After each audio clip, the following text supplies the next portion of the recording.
first they give South America 3 games in 2030, and that counts as giving South America Right. their World Cup.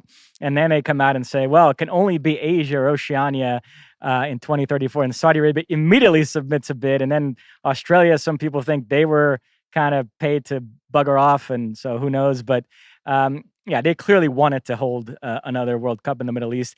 We talked about there's this sort of geopolitical rivalry between Qatar and Saudi Arabia, this sort of tit for tat. So Qatar got one, so now Saudi Arabia has to get one. So I guess that's how it all played out. If you are one of the FIFA members, okay, and you are ultimately voting on this, and by voting for Saudi Arabia and supporting this, you will enhance your coffers. I'm not talking about personally. I'm not talking about that type of corruption, but you as a governing body in your territory, your country, you will enhance the amount of money that you have. That I know it's theoretical, but in the idealistic type of scenario, it actually goes into bettering your soccer.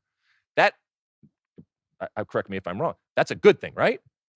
Yeah, no. If I was a FIFA executive, I probably would vote for Saudi Arabia because I think if I had that job, my brain would be wired in such a way where I would look at it the way you just said. I mean, it's clear that FIFA, they don't care about optics and narrative and something being a bad look and all this stuff that everybody else talks about. They just look at the bottom line in a more practical purpose.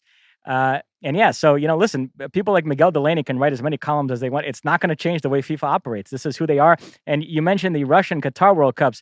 That was under Sepp Blatter. So Gianni Infantino could point to that and say, hey, those were chosen under my predecessor. This is now under his watch. So it shows that despite a change in presidency, FIFA is operating the exact same way. And there will be millions of people and a whole segment of the world that will have absolutely no problem having a World Cup in Saudi Arabia. As a matter of fact, we'll celebrate the World Cup coming back to that area of the globe. So, look, it doesn't mean that there won't be articles written. It doesn't mean that there won't be people that will scream and yell about it. It doesn't mean that there won't be protests, and doesn't mean that those aren't fair and legitimate types of stories and information that will get out there. And with Saudi Arabia comes baggage, as with any country. Let's be honest, some more than others, but this is the situation here.